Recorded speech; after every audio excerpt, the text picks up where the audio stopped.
Okay, so let's proceed. I want us to do 3 quick questions, then we call it a day. So if we go to 2.3, okay, now we're tapping into the learning curve. This is pretty much the last thing that we will do for learning unit 2, and then we are done. Okay, but we are finishing learning unit 2 tomorrow. Not tomorrow. When do I see you? I see you on Thursday. Yeah, I see you guys on Thursday. Shh, gentlemen, please come in quietly. Okay. So again, so here, remember I told you guys that on my formula sheet, I've provided for you guys the coefficient of determination, your standard error, some brief definitions there, your standard error of coefficient, then we get to the learning curve. Now, when it comes to the learning curve, right? Remember the learning curve is saying, how quickly are we getting more efficient at producing? So how we calculate the learning curve is we then say, the screen is not on my side. These desks are too close to the screen. We say, okay, how long did it take us to do our first unit, right? To produce our first unit. It took us 3 hours, okay? So the average time for the first unit is 3 hours because it's 3 divided by 1, isn't it? You get 3. Then we say the second unit, it took us 5 hours. Can you already see we're getting more efficient? Because instead of taking us another 3, we did it in 2 hours. Can you see that? So then the average time is then obviously we've only produced 2 units and it's taking us 5 hours. So 5 divided by 2 gives you 2.5. Can you see? We're already becoming more efficient. All right. So now to calculate your learning curve, all right, which is the rate of learning or the rate of efficiency, you could say. You say double the production level. In other words, the average time it took us to do 2 units divided by the initial production level. All right. And again, here you're looking at average time. You're always using average time. So basically, we are saying 2.5 divided by 3. And so our learning rate is then 0.83. Is that making sense? You can communicate that as a decimal fraction, or you can communicate it as a percentage. So our learning rate is 0.83 or 83%. Okay, so that's how we calculate our learning curve or learning rate. Yes, sir. Specify that it's 83 or 0.83 for 2 units. Because if you were doing more units, it could be higher or lower. Yes, but that obviously means we're getting more efficient because we're producing more. True. Makes sense. It might not necessarily be at that exact number. No, it won't. It won't. You're 100% right. It won't. So you have to specify in your answer. It's for that. No, you don't need to specify. Because remember, in the question, we will have said you must calculate it based on how many units we say you must calculate it. Does it make sense? Okay. Yes. All right. But remember, we're always operating in doubles. So if the initial, they might say the initial is we produce 2 units.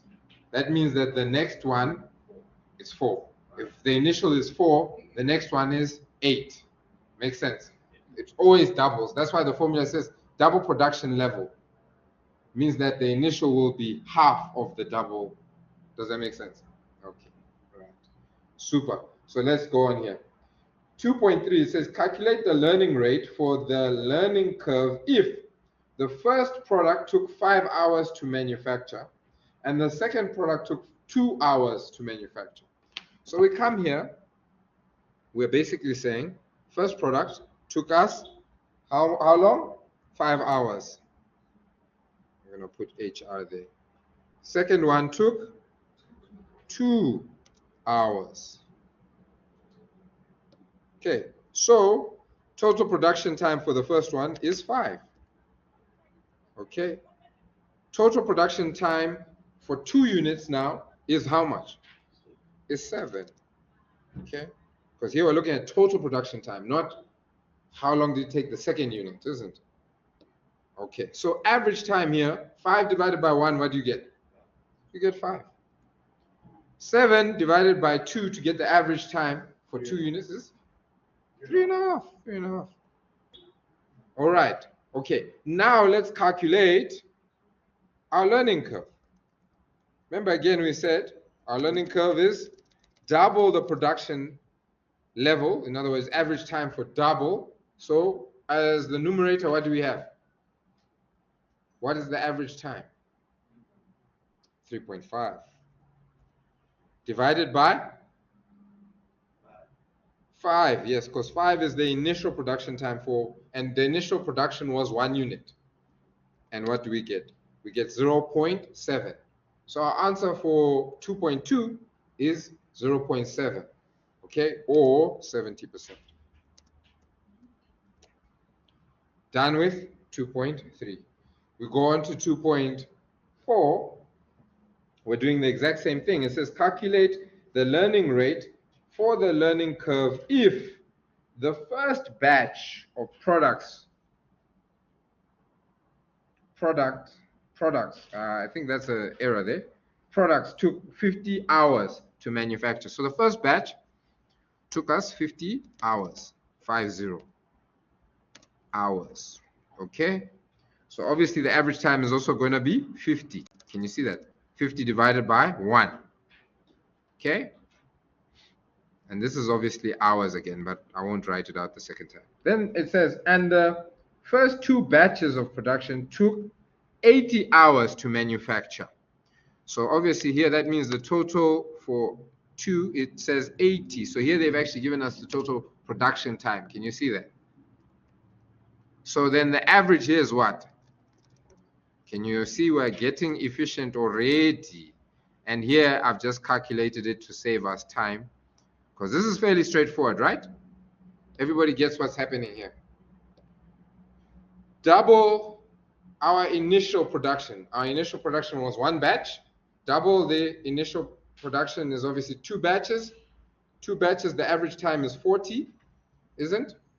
And then the initial production of 1 batch took us 50 hours. So 40 divided by 50, we get our 0.8 or 80%.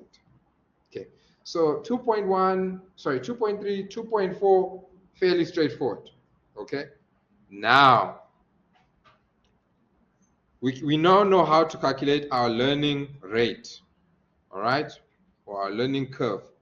Now we want to take it a step further. Yes.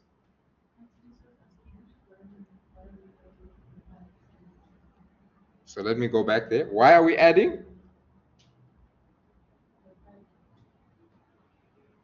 The 5 where? For the first question, okay, yes. Why are we adding what? The 5 and the 2. Okay, because remember here, what does it say? Total production time. So we're saying, what is the total production time for how many units? 1 unit. For 1 unit, it is 5 hours. Can you see that? What is the total production time for 2 units? Okay, for 2 units, it's how many hours? 2 hours was for the second, isn't? Because remember, we're saying 2 units. What is the total production time for 2 units? So we need to take the production time for the first unit, which is 5, and then the production time for, or let me do it here, which is 5, and then the production time for the second unit. Because remember, we're saying total production time for 2 units. So when we add those 2, that's when we get 7, isn't it? 5 plus 2. Is it making sense? Is it now making sense? You sure? Okay. So this is why I actually did the calculation of saying the second unit is 2 hours and the first was 5. Okay. Right. Thank you for that question.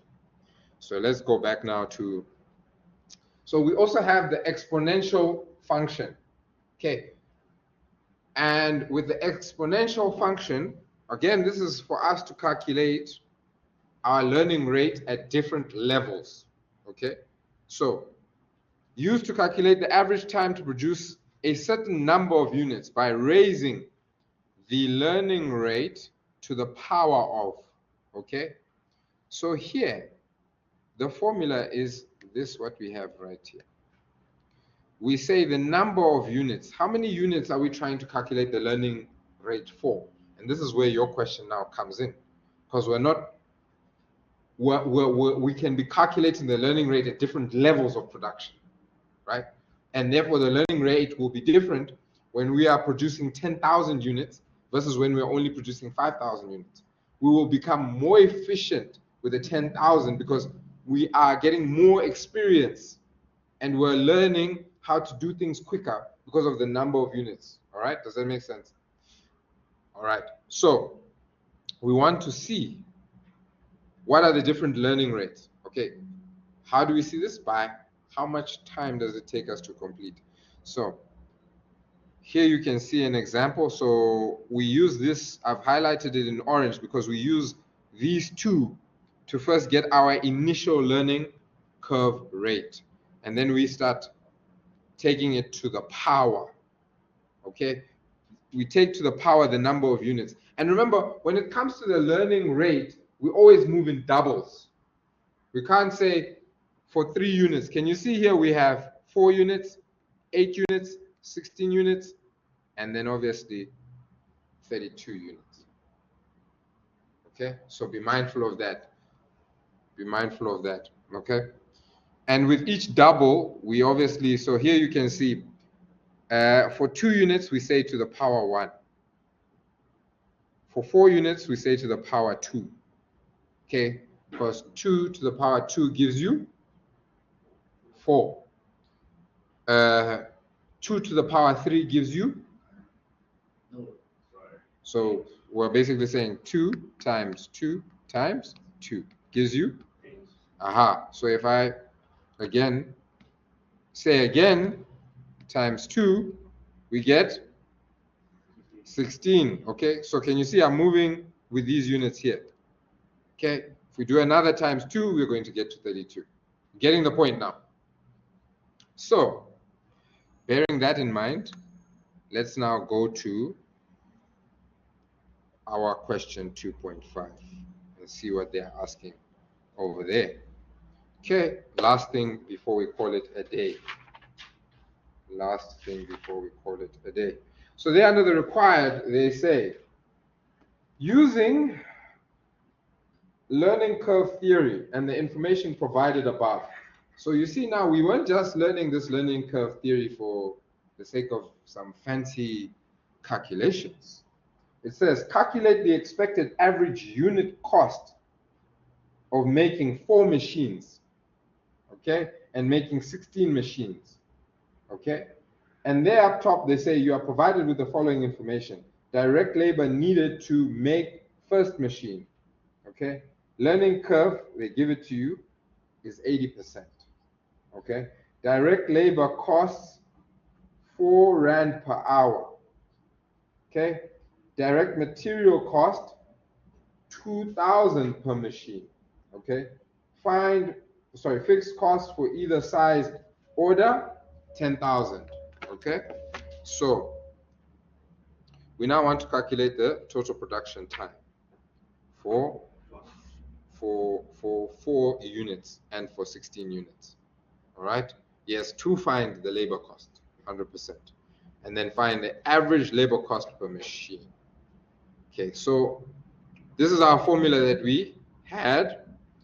Okay, we know that the number of units that we're looking for is 4, right? So can you see here? 4 we raise to the power 2. So number of units, we want 4 units. Times, what is our average time for 1 unit? The average time for 1 unit is what? They told us that it takes how long to produce 1 unit there in the table? 1,200 hours, and I'm going to write it there so we know where these amounts are coming from. And they gave us the learning rate. Oftentimes they'll make you calculate it, but in this scenario they've given it to us. So that's going to be 0. Because they said it's 80%, isn't it? Then to the power what? To the power 2, because we're trying to find for 4 units. What do we get?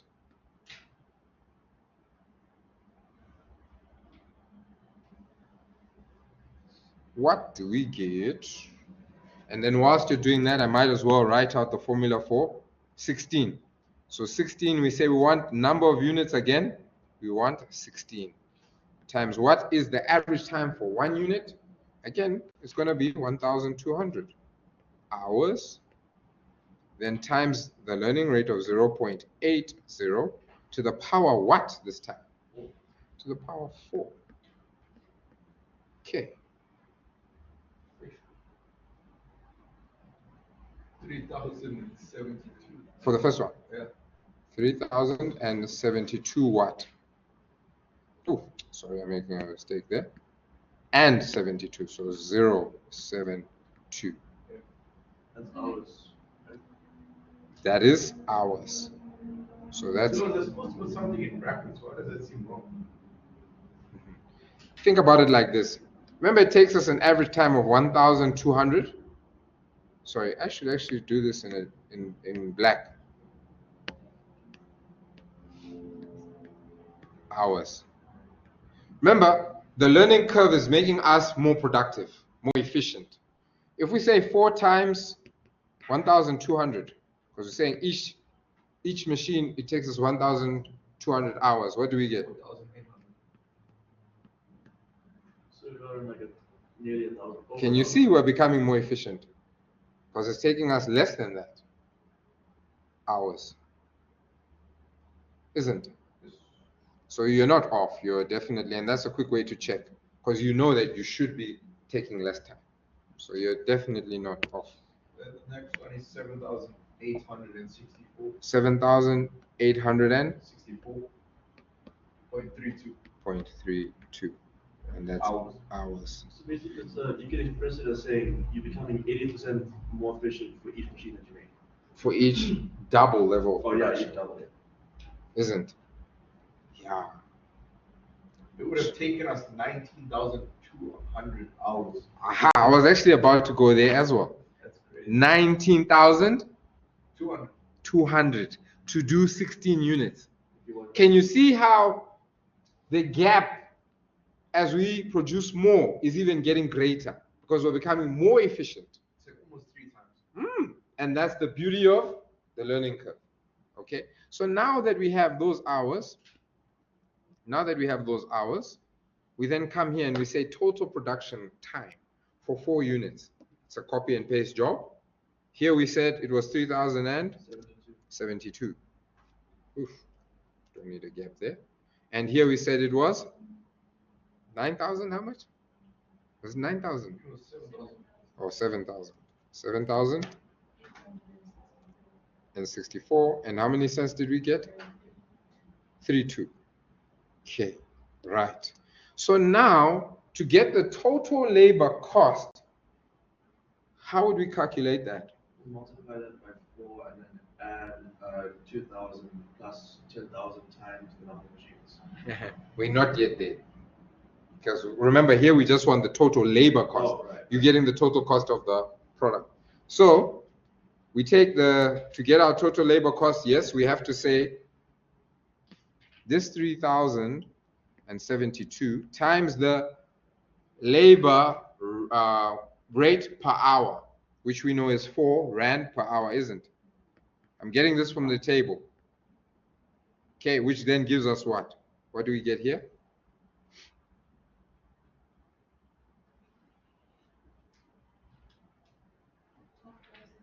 $12,288. Okay, we do the same thing for this one. 7,864.32 times 4 Rand. You said? 31,000. 457. 0.28. 0.28. Voila. Now give me the average. So basically we're saying that 12,288 divided by 4, we get what? Should be 3,000 something divided by 4. Wouldn't it just be the same? Yeah. It should be. Yeah, he was in Institute. Yeah, it should be. Should be Okay. exactly the same.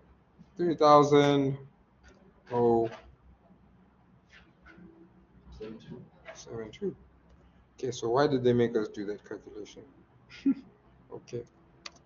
864.32. So that one would be bigger. It'll be bigger. Yeah, because you multiply it by 60. You're dividing by Divide 16. 16, not dividing by 4. Okay, so four what? times smaller. So how much is it? You're right, actually, yes. It's 7064 divided by 4. 70? Nah, Sorry, you're doing the calculation. Sorry. My bad, sir. Yeah, no, we're all tired at this point. 7,864. 7,000. No. Divide that by 4. Remember, we're saying 31,000. So check. It's 457.28 divided by 16. Yes. Oh, shit. Yes. Now you're getting it. Because here we said times 4. Don't worry, we're all tired. Because I was 966. 966. The 31,000 divided by 16. Yes. Yes. So 1,966.08. You seeing here? What do you see? Just by looking at this, It became cheaper. it's becoming significantly cheaper to produce more units. This is why, so I've been, that I sell fitness clothing and stuff like that. And the more units that you say, print these t-shirts for me, the cheaper it becomes for you.